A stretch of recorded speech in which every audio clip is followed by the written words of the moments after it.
Now, folks, Democrats are going to push their propaganda to believe that America rejected the Trump administration and Elon Musk last night in the Supreme Court election in Wisconsin and the special election in Florida.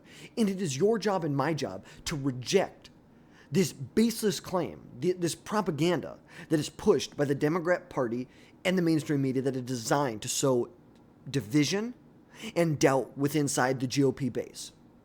I'm not against calling a spade a spade. Like, let's be honest about what happened last night. The GOP had a rough night in the Supreme Court race last night. No doubt about it.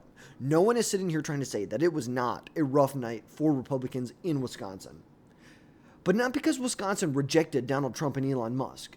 It is because a big chunk of voters who support and approve of Donald Trump and what he is doing are low propensity voters. They are voters that are not tuned in to local and state politics. They came out in 2024 to vote for Donald Trump and not anyone else. Most people in Wisconsin in this race yesterday decided to stay home. They chose the couch by not voting or not caring enough. And this is the real issue the GOP will have to deal with to stay competitive long term. It is our voter base. It's the infrastructure that the Republican Party has in different states, all the way down to the county, precinct, city level, the block level, the city level. That is what really is the real liability, the real vulnerability within inside of the Republican Party that they have, is the top-down infrastructure to drive voters out when Donald Trump is on the ballot was great in 2024. But is that how they're going to win in these other elections? Because there are a lot of elections that occur that are not going to be on November 6th, 2028, November 6th, 2032, 2036, 2040. There are a lot of elections that occur, and Donald Trump is not going to be on the ballot in the future again. And we just have to accept a reality about the Democrat Party at this point. The fact is that the Democrat Party is made up of college-indoctrinated, high-propensity voters that live for politics. Now, I should give credit where credit's due here because I didn't come up with that myself. That's Charlie Kirk. All day. It's like, I read this last night, and this really clicked. This is what made sense. And we're going to see it. I'm going to get it pulled up here for you real quick and see if I can find it here. Let's see. That's from yesterday. Let's see. Here we go. I got it right here. Democrats have become the college-indoctrinated, institutionalized, and government-dependent high-propensity party. They live for politics. It is their religion. That is 100% true. I 100% agree with that statement there. And they really hit it.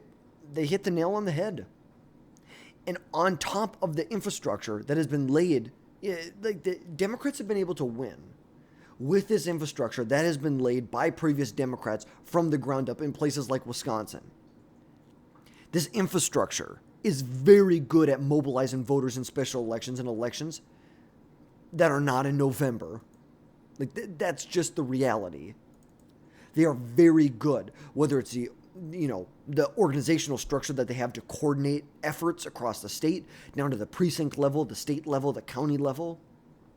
Whether it's the proper allocation of resources between, staffing, technology, advertisements, voter outreach, training staff properly, managing campaigns properly, that then in turn are going to mobilize voters. And they also have strategic long-term planning. They have a pipeline of candidates for different positions. They train campaign staff. This is what the Republican Party needs. It is very safe to say that in 24, Donald Trump had a very well-oiled machine that elected him. There's no doubt about that. You need 1 million of those machines at a much smaller level, at the precinct level. Trump was able to build this huge machine that was able to drive voters to the polls from the top down. And even from the top down, we saw that it didn't always turn out in Trump's favor. Because you can look at the election here. Let's see. Let's go the Senate, and then let's go. You look at here. Here's the presidential election. Donald Trump won Michigan, Wisconsin, Pennsylvania, Georgia, Arizona, Nevada. In those same states, though, Democrats won in the Senate seats, except for Pennsylvania. Nevada, Arizona, Wisconsin, Michigan. Donald Trump was not able to carry the Republican over the finish line. Now, granted, there were some candidate quality issues in Arizona, and you could kind of say in Nevada, I liked Sam Brown. Don't get me wrong. I really did like him. Maybe he just wasn't the best candidate, but I can for sure say Carrie Lake was not the right candidate. She was a terrible candidate, should not have been the nominee. After what happened in 2022, we should not have nominated her again. That's just my opinion. But places like Michigan, 19,000 votes the GOP lost by. 28,000 votes in Wisconsin, Eric Hovde, Tammy Baldwin. In states that President Trump won, 29,000 votes, 80,000 votes, 46,000 votes, almost 200,000 votes. Holy crap. Carrie Lake ran how far? Carrie Lake got about 1.6 million votes, while Donald Trump got almost 1.8 million votes. So even when the infrastructure is there from the top down, they can't always drive people out there lower on the ballot, those down ballot races. That's why you need to have grassroots infrastructure from the bottom up. You need to have infrastructure from the bottom up that is going to support the Republican Party. Precinct by precinct, county by county, congressional district by congressional district. You need full-time staff that is working on voter outreach. We cannot be the Spirit Halloween of politics. We can't jump in 60 days before the election and expect to throw Elon Musk type money at problems and expect us to win elections. We need to have a ground game that is built out years in advance. We need to have infrastructure, voter mobilization efforts years in advance.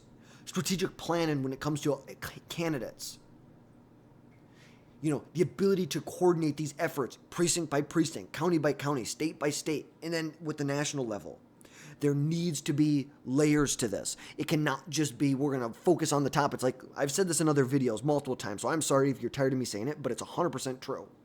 You build a building that's 200 stories tall, and you build you build the best building you can from floor 100 to 200. But from floors 99 to 0, you hired the cheaper subcontractor. You subbed out certain work to, maybe someone who would do it for a little cheaper, but doesn't do as good of a work. You used wood instead of steel to save some money. So now your infrastructure at the bottom is not doing great. And hey, that's fine. When the infrastructure at the top and there isn't a lot of headwinds, there aren't a lot of turbulence that is going to affect it when you have infrastructure that works top down, like a presidential election, great. But when you have elections where Donald Trump is not on the ballot, you really, really need to have that infrastructure from the bottom up. You need to have it from the bottom up to win elections like this. That is just as simple as this.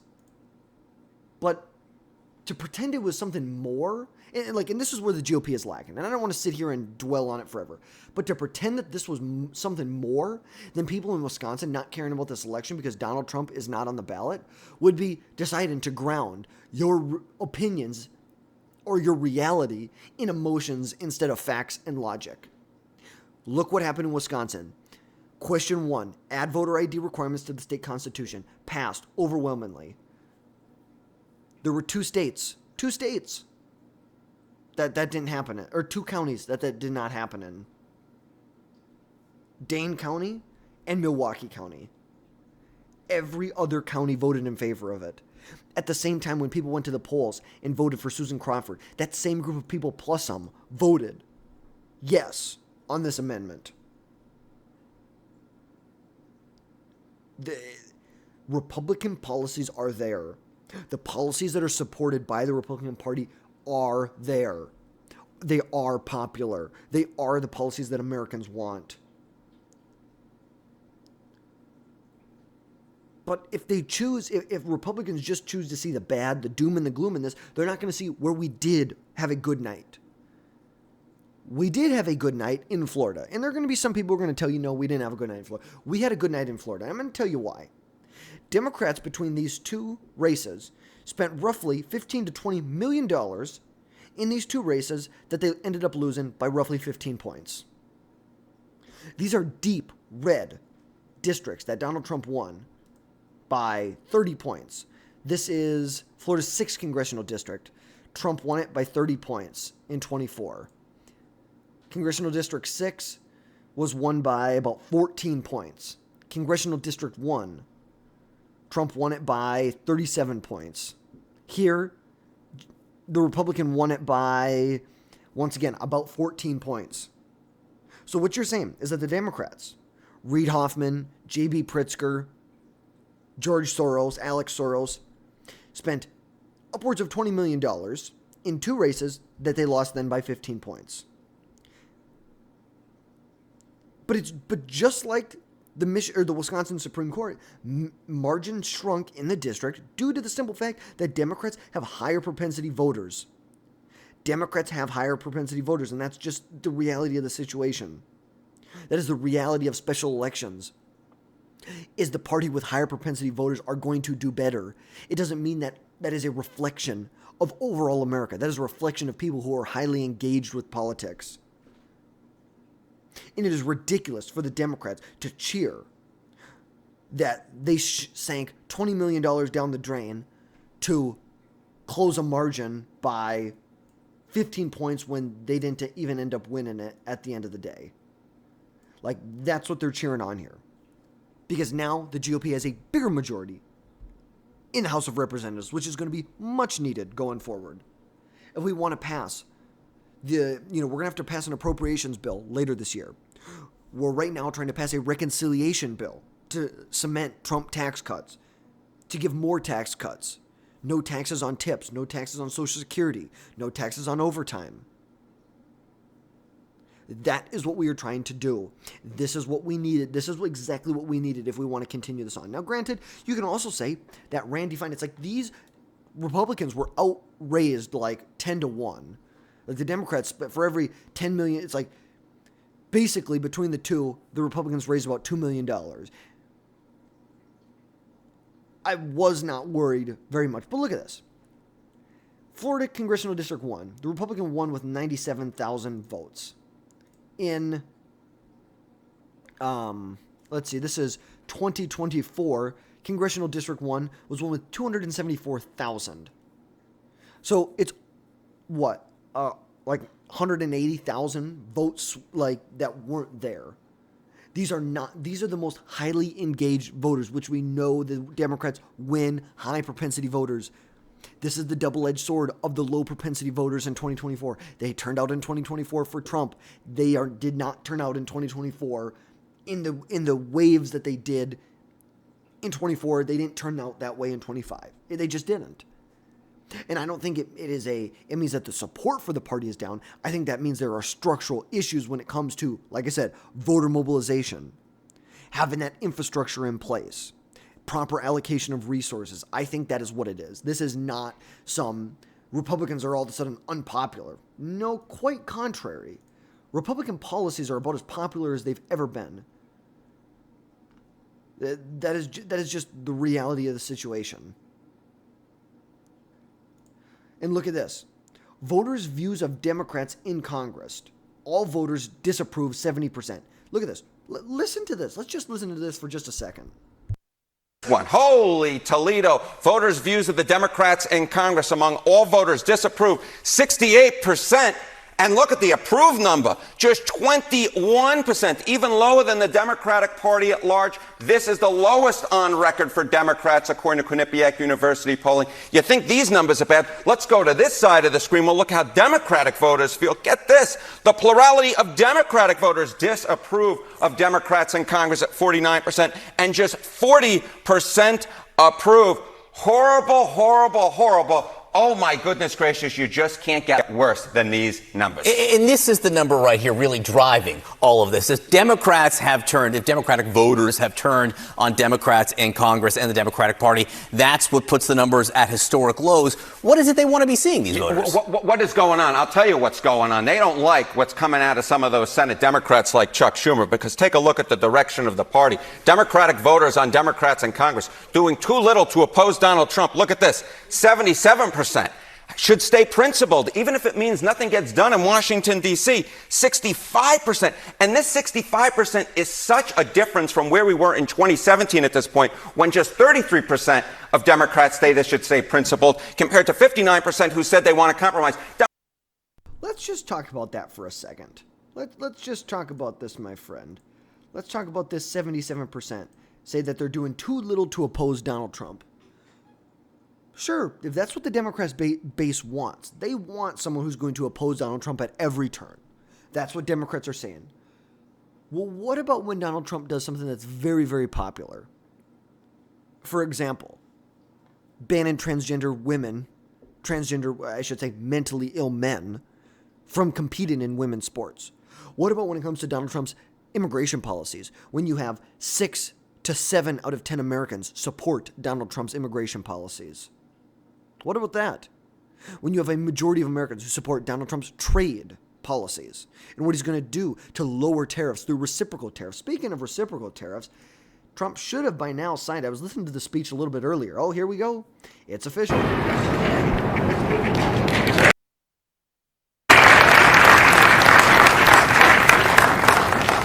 He signed it. Reciprocal tariffs are going into force. But as of for now, Canada and Mexico are not subject to these reciprocal tariffs for now because I think Trump is handling them in other ways. But so you can see it right here. You can see it sounds like they have a baseline tariff of 10%, but they're looking to do a reciprocal tariffs at about half of whatever another country is doing. That's what we're seeing right here. But so what happens? What happens when people support Trump's policies? What happens then? Are the Democrats still supposed to oppose Donald Trump at every turn? How is that going to work out for the Democrats long term? I don't see how that's can be a positive thing long term for the Democrat Party to oppose Donald Trump at every turn. Obviously, what he is doing is very, very popular. He has had some of the highest polling numbers he's ever had in his administration, period. Period. And this is what the Democrats are doing instead. Cory Booker has now been on the Senate floor, grandstanding, for 24 hours. He's flailing, he's screaming, and he's literally filibustering nothing. This is the Democrat Party in one picture. Just listen. For the collective assault on the Constitution by a man who even the highest judge in our land, a Republican-appointed judge, said stop threatening and bullying other branches of government. When is it going to be? This is exactly what the Democrat Party is all about. It's all theatrics. There is no substance to it. It is all theatrics. There is no substantive policy discussion that is going to happen with the Democrats. You know, crazy eye Cory Booker. This is where the Democrat Party is. He is literally filibustering, grandstanded, nothing. There's not a bill on the Senate that is trying to get passed that he's filibustering. He just decided to get up and talk for 24 hours. It is all theatrics. Because, and you know, kudos to him. Because that's what the Democrats want, so that's what he's doing. Does that mean they're going to win elections because of it? No. Is that what the Democrat base wants? Absolutely. So that's what he's doing.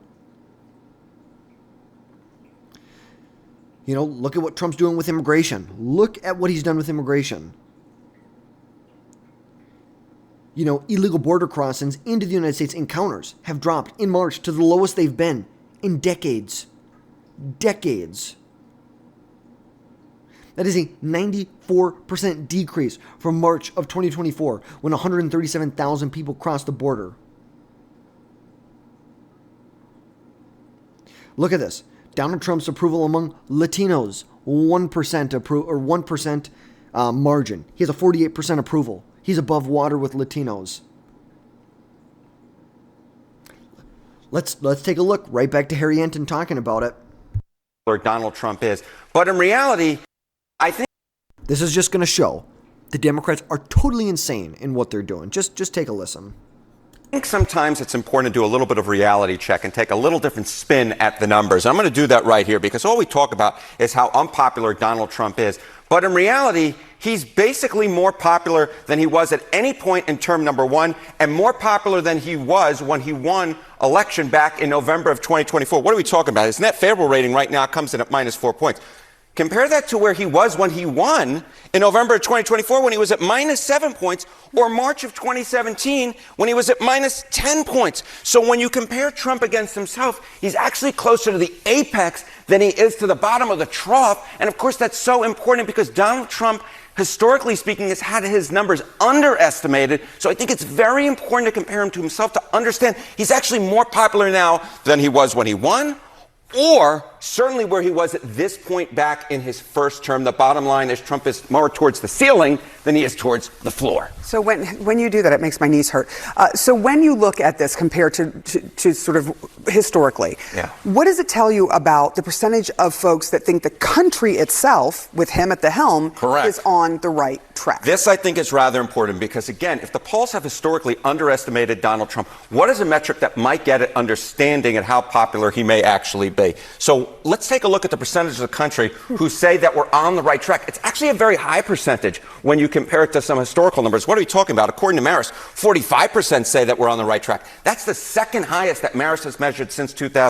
So, all in all, basically, I just won't take anything the Democrats say seriously. This is the party that, according to NBC, has a 27% approval rating, and according to CNN, has a 21% approval rating.